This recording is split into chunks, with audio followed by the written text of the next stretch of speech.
Caros amigos, bem-vindos ao campo de batalha. No vídeo de hoje vamos falar sobre uma declaração impactante feita pelo vice-presidente dos Estados Unidos, James David Vance. Ele afirmou que, se Vladimir Putin não apresentar uma proposta que respeite a soberania e a independência da Ucrânia, os Estados Unidos não hesitarão em aumentar as sanções e até mesmo considerar o envio de tropas ao território ucraniano.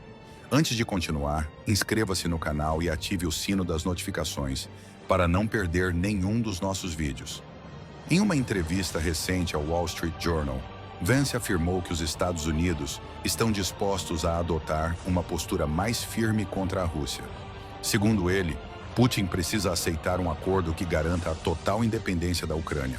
Caso contrário, Washington poderá endurecer ainda mais as sanções e até cogitar uma intervenção militar direta. Essa declaração marca uma mudança significativa na abordagem dos Estados Unidos. Até então, o secretário de Defesa, Pete Hegseth, havia afirmado que o envio de tropas para a Ucrânia não era uma opção viável no momento. No entanto, Vance não descartou nenhum cenário. Ele enfatizou que os Estados Unidos possuem recursos econômicos e militares suficientes para pressionar Moscou e garantiu que a administração Trump não entrará nas negociações de olhos fechados. Segundo ele, a estratégia será adotar uma postura muito mais rígida para forçar o Kremlin a aceitar um acordo nos termos ocidentais. Enquanto isso, o presidente Donald Trump segue um caminho diferente. Embora tenha demonstrado interesse em buscar uma solução para o conflito, sua abordagem parece ser mais favorável aos interesses russos. Trump anunciou que iniciará conversações diretas com Putin, assegurando que a Ucrânia será incluída no processo de negociação.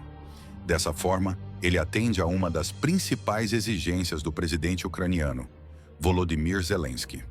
Além disso, Trump declarou que considera o retorno da Rússia ao G7 e afirmou que a entrada da Ucrânia na OTAN não é viável no atual contexto. Essas declarações mostram que a Casa Branca busca equilibrar os interesses russos e ucranianos, sem ignorar o impacto geopolítico global. Durante a Conferência de Segurança de Munique, Vance enviou um recado direto aos líderes europeus. Ele argumentou que os países do continente precisam reconsiderar suas políticas progressistas, pois, segundo ele, essas medidas estão enfraquecendo a democracia, agravando a crise migratória e comprometendo a capacidade de defesa da Europa. Essa postura está alinhada com as ideias de Trump e seus aliados, que há anos defendem um afastamento das políticas tradicionais da União Europeia e o fortalecimento das alianças baseadas no nacionalismo e na contenção da imigração ilegal. Além disso, Vance anunciou que o governo americano pretende reduzir a presença militar dos Estados Unidos na Europa, reforçando a visão de Trump de que os europeus devem assumir um papel mais ativo na defesa de seu próprio território. Nos últimos anos, a Europa negligenciou sua segurança, reduzindo drasticamente sua capacidade de defesa própria. Esse problema ficou evidente com a invasão da Ucrânia pela Rússia, momento em que o continente europeu se mostrou incapaz de proteger um país vizinho de um ataque estrangeiro. Agora, um dos maiores desafios nas negociações para o fim da guerra será definir as novas fronteiras da Ucrânia no pós-conflito. De acordo com Pete Hegseth, é pouco provável que Kiev consiga recuperar todos os territórios perdidos desde 2014, quando a Crimeia foi anexada pela Rússia e Putin passou a apoiar militarmente os separatistas na região de Donbas. Isso significa que o governo ucraniano pode ser forçado a ceder parte de seu território em troca de um cessar-fogo e garantias internacionais de segurança. Porém, Vance adota um discurso mais cauteloso.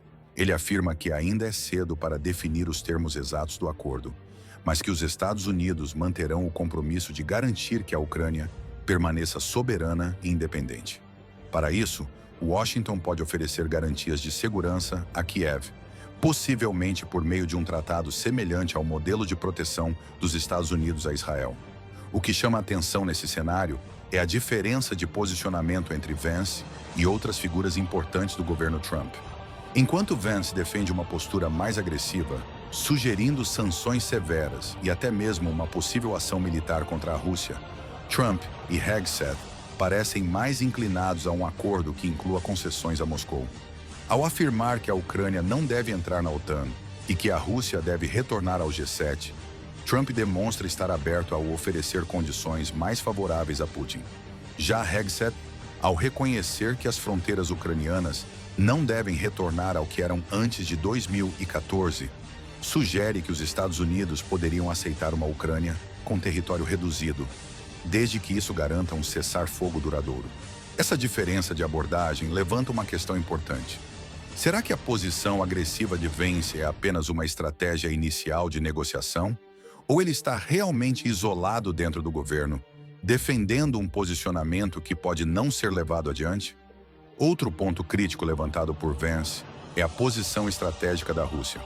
Ele destacou que, com as sanções ocidentais, a Rússia se tornou cada vez mais dependente da China, colocando Moscou em uma posição submissa a Pequim. Essa dependência pode ser um ponto fraco para Putin, pois o Kremlin pode enxergar vantagem em um acordo com o Ocidente que alivie as sanções econômicas e permita uma reintegração gradual da Rússia nos mercados internacionais, reduzindo assim sua dependência da China. Se essa análise estiver correta, os Estados Unidos poderão explorar essa vulnerabilidade russa para convencer Moscou a aceitar um acordo de paz mais favorável ao Ocidente, em troca do levantamento parcial das sanções.